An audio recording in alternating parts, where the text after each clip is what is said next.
tarde, agora são 9h55 da manhã. Estou me arrumando porque hoje é Dia das Mães e eu confesso pra vocês que eu não ia gravar vlog hoje. Mas eu pensei, uau, não tô fazendo nada, então por que eu não gravo um vlog de domingo de Dia das Mães? Por que não? Como eu falei, vai dar 10 horas agora. Hoje a gente decidiu, assim, meio que de última hora, sair pra almoçar fora. Dia das Mães é sobrar pra quem cozinhar? A mim, pois é. Mas, louvado seja o nome do Senhor, a gente vai almoçar fora com a nossa família. E é isso, gente. Tô me arrumando aqui e tô tentando correr, porque meio que a gente tá programado pra sair 11 horas. Vamos sair 11 horas? I don't know. Então, assim, pra eu não me atrasar, eu vou correr aqui, fazer minha maquiagem e aí eu já volto arrumada pra conversar com vocês. Esse foi o look. Uma blusa social mais oversize mesmo, calça preta, tênis branco, não sei se tá pegando, e muitos acessórios. Acessório realmente transforma e dá um tchan no look. No passado, gente, eu fiz o meu segundo furo e geralmente eu uso só uma bolinha, mas eu tô tentando fazer mais combinações, sabe? Eu amei esse de argola. Essa argola eu comprei essa semana. E esse colar também, e são todos da Romanel.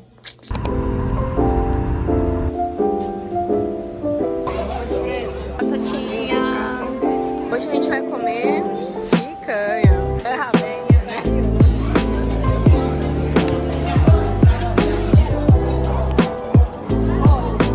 Muito bom. Considerações, mãe. Gostou do seu almoço? Amei. E você, pai? Tudo bem que não é seu dia, né? Mas seu dia é todo dia. Gostei muito. Acabei ficando com o cabelo preso mesmo, porque lá, como era churrascaria, do lado de fora tava com bastante fumaça. Então, assim, não sei, achei que cabelo preso ia evitar ficar com cheiro. Mas agora a gente já almoçou, estamos indo no shopping, dar só uma volta, curtir o final da tarde. E é isso.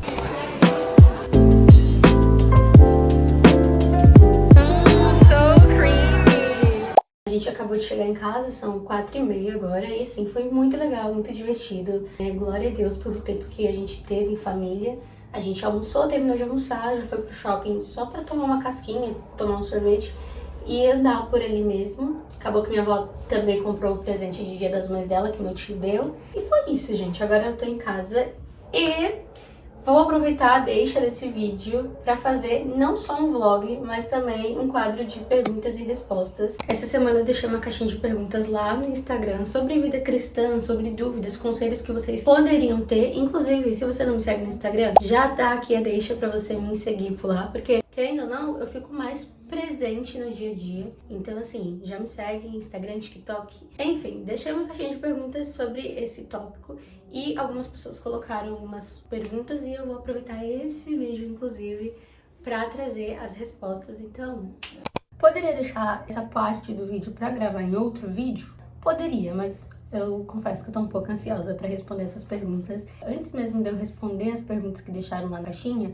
eu quero falar um pouco sobre mim, porque eu acho que no final das contas eu não cheguei a me apresentar ainda oficialmente aqui no canal. Eu só meio que criei um canal no YouTube e falei, nossa, eu vou começar a postar. Mas enfim, eu sou a Ana, tenho 22 anos, sou cristã. Eu acredito que essa é a essência da minha vida, né? Isso que é o que mais me define, ser imitadora de Cristo. Dia após dia a gente vai tentando. Sou a irmã mais velha de 2 irmãos. Como eu já falei outras vezes, eu sou formada em gastronomia, então vira e mexe, vocês vão talvez ver alguma coisa referente à cozinha aqui, eu cozinhando ou eu falando alguma coisa, porque realmente é algo que eu gosto de fazer.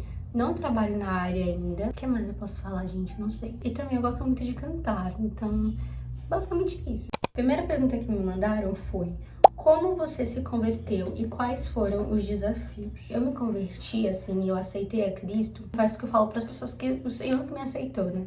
Aos 12 anos de idade. Eu já ia para a igreja com a minha avó desde muito pequena, com os meus pais. Os meus pais, eles eram afastados e acabaram se reconciliando mais ou menos aí nessa faixa, quando eu tinha uns 11 anos. E a partir daí, a partir de então, eu comecei a ter consciência do que era. Tanto que assim, a minha mãe, ela nunca me forçou a nada, os meus pais nunca me forçaram a nada, mas ela sempre colocou na minha cabeça desde muito nova. Você tem que entender que servir a Cristo não é brincadeira. Não é por emoção, não é porque, ai, sentimentalismo, não. é uma escolha de vida, uma escolha de transformação para sua vida.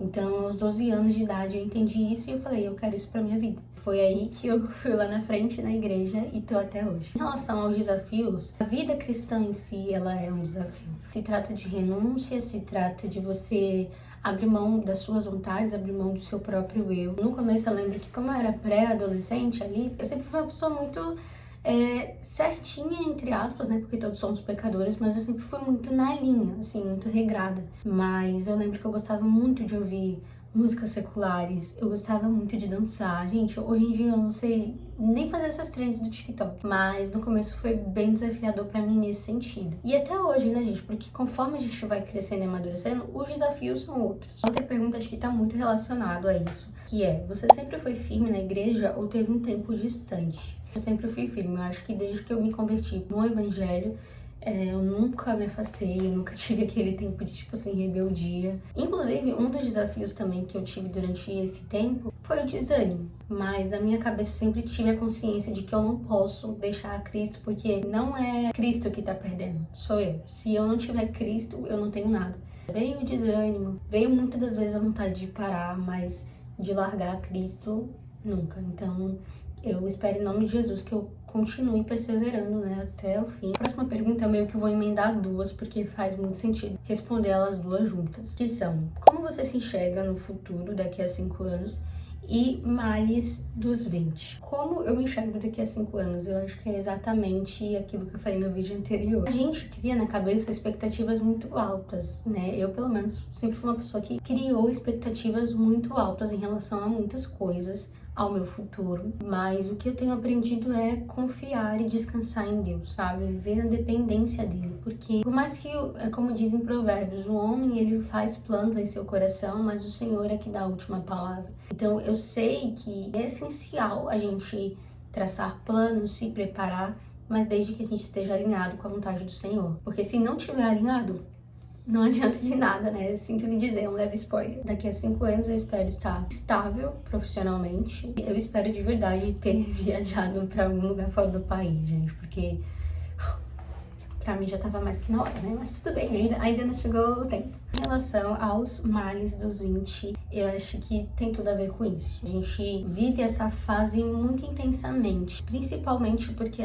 há uma cobrança muito grande da sociedade, né? Nessa fase da nossa vida. Com 20 e poucos anos você tem que ter feito uma faculdade, você tem que ter se especializado, você tem que ter se encontrado profissionalmente, você tem que estar dentro de um relacionamento, se casar e, enfim, tem uma pressão muito grande. A gente meio que vive num mundo de aparências, onde pessoas mostram o que quer na internet, mostram uma vida perfeita e a gente sabe que isso não é verdade. A vida ela não é assim perfeita, não é um morango, tem muitos desafios. Só que isso acaba fazendo a gente achar que tá atrasado. Cada um tem um tempo certo para alcançar as coisas e os propósitos que o Senhor libera sobre a vida. Essa semana eu li uma frase no Instagram que dizia: você não está atrasado se você está fazendo a vontade de Deus. Você está exatamente onde Deus quer que você esteja. Eu tenho carregado muito isso comigo. Ai, eu falando isso depois de apanhar tanto, gente. E ainda apanho, né? Às vezes dá umas crises assim, aí eu falo, pera, pra que isso?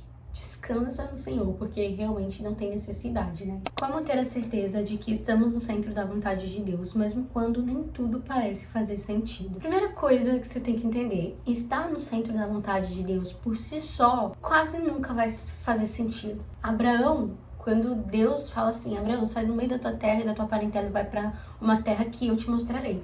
Gente, começa daí. Que sentido que faz isso? Você vai para um determinado lugar, mas você tá indo para um determinado lugar sem nem saber para onde você tá indo.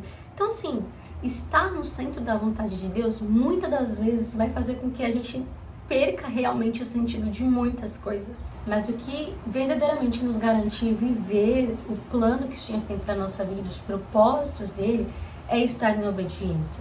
Olha, Deus, isso aqui não tá fazendo sentido, mas eu vou confiar e eu vou descansar porque eu sei que o Senhor tem um propósito. A gente viu diversos exemplos na Bíblia de diversas vezes que nada fazia sentido. Quando, por exemplo, Jesus fala para os discípulos atravessarem o mar e aí vem aquela tempestade, não fazia sentido a palavra que o Senhor tinha falado, que vocês vão ir para o outro lado.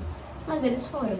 Então, eu acho que é isso. A vida cristã por si só, o caminho dela em si, são cheios de perguntas, né? E perguntas que por vezes não temos respostas e por vezes as respostas que a gente recebe no momento não fazem sentido Mas como Jesus disse, hoje vocês não entendem, amanhã vocês vão entender. Tem duas perguntas aqui que se encaixam perfeitamente com o que eu acabei de falar, que é como perseverar mesmo em meio ao desânimo e quando a promessa não bate com a realidade. Exatamente o que eu acabei de citar para vocês. A gente ter fé e confiança no Senhor, sabe? Trazer à memória aquilo que traz esperança. O que nos traz esperança? O que fortalece a nossa fé? É a palavra de Deus. Então a gente tem que se encher das verdades do Senhor e não permitir que as mentiras do inimigo... Que mentiras, Ana? Que você não vai conseguir, que o Senhor não vai cumprir o que te prometeu, que nada vai dar certo na sua vida, que isso é maldição hereditária. A gente tem que eliminar essas mentiras da nossa vida e trazer à tona as verdades de Cristo. Porque é isso que vai fazer a gente perseverar até o final. Não é pela força do nosso próprio braço, não é pelos nossos sentimentos que são, assim, variáveis, que mudam, as circunstâncias, elas são variáveis. Por isso que a gente não pode focar e fixar os nossos olhos naquilo que nós vemos, mas naquilo que nós não vemos. E se a gente só consegue enxergar o que nós não vemos pela fé. O exemplo que eu dou pra vocês da minha vida, de tantos testemunhos que eu já passei, foi a minha faculdade. Quando eu tava prestes a entrar na faculdade, veio a pandemia, né? Era ali em 2020. E na época eu sabia que eu precisava passar por um vestibular, eu precisava fazer o Enem, tirar uma nota muito boa, porque se eu não conseguisse entrar na faculdade pelo mérito da nota do Enem ou de um vestibular, eu não conseguiria entrar naquela época, porque eu não tinha condições financeiras de arcar com uma faculdade. Era um ano que a educação do Brasil pública estava muito escassa, estava muito difícil. E quando eu fiz a prova do Enem, eu tive a certeza de que eu iria muito mal e que eu não iria conseguir. Mas para honra e glória do Senhor, eu consegui tirar uma nota boa, consegui entrar na faculdade. E antes mesmo de eu fazer o Enem, entrar numa faculdade, o Senhor, ele tinha feito uma promessa na minha vida e ele falou que ele me daria 3 oportunidades. E na minha cabeça eu não conseguiria nenhuma. Mas da forma como o Senhor falou, eu consegui passar em 3 universidades e escolhi a que eu queria. Então, assim, o Senhor, ele não depende do nosso cenário, ele não depende do que nós temos para cumprir o que ele falou. Ele simplesmente faz. Então, a gente tem que verdadeiramente confiar no Senhor. Ontem eu estava na igreja e o meu líder, ele falou assim, que todas as vezes que nós nos preocupamos em relação a algo, nós estamos falando pro Senhor, Senhor, eu não confio, não acredito que o Senhor vai fazer aquilo que o Senhor me prometeu. Quem somos nós para fazer isso? Quem somos nós para falar isso? Por mais que às vezes não falamos com palavras ou com pensamentos, mas inconscientemente as nossas atitudes, elas refletem isso. O Senhor, ele é fiel e ele vai cumprir. Tendo cenário favorável ou não, ele vai cumprir cada palavra que ele prometeu. O que te motiva todos os dias? Eu poderia falar e eu posso ter certeza que é a presença de Deus, mas principalmente o que me motiva todas as manhãs quando eu acordo é a graça e a misericórdia do Senhor me alcançou mais um dia, porque se não fosse por ela, nem a presença, nem o Espírito Santo, nem o sacrifício de cruz nós teríamos. Então, todos os dias de manhã, quando eu me levanto e eu sento na minha cama, eu falo, obrigada, Senhor, a tua graça e a tua misericórdia me alcançou mais uma vez.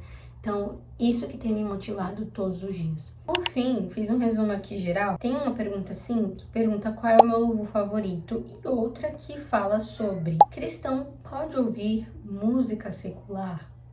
Então, gente, sobre o meu louvor favorito, galera, quase impossível eu falar, nossa, eu tenho um louvor favorito. Porque, gente, a minha playlist no Spotify, se vocês verem, dá tipo assim, horas e horas e horas e horas. Então, não tenho um louvor favorito, assim. Mas um louvor que eu gosto, que eu tenho gostado muito de escutar nessa estação, tem sido o Incensário, da Laura Sogueles. Eu acho que os louvores da Laura são muito bonitos. O Senhor fala muito comigo através deles. Então, pra essa estação, esse mês, talvez, não sei, tem sido Incensário da Laura. Sobre cristão poder ou não ouvir música secular. Eu vou tirar como exemplo eu, Ana Clara. A Bíblia nos fala que tudo nos é lícito, mas nem tudo nos convém. E isso se trata de muitas coisas, né? Se trata de bebida, músicas seculares, roupas. Então eu acho que assim, a gente precisa entender o que o Espírito Santo tem falado aos nossos corações. A Bíblia fala que a boca, ela fala do que o coração está cheio. Então, as músicas que você tem escutado, as músicas que você tem cantado,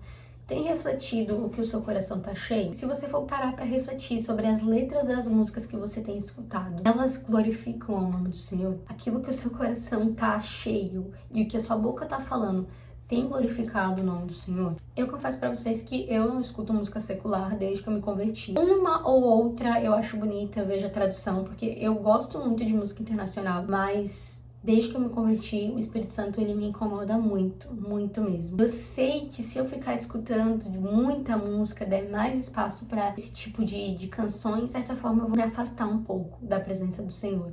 Então, como eu sei que isso me afeta, eu evito. Eu acho que a gente precisa ser muito vigilantes. A gente precisa ser muito vigilantes no que a gente escuta, no que a gente fala, no que a gente veste, até porque nós somos exemplos de Cristo aqui na Terra. Como nós temos refletido a luz de Cristo. Vigiem, gente. Esse é o meu conselho. Enfim, essas foram as perguntas e as respostas.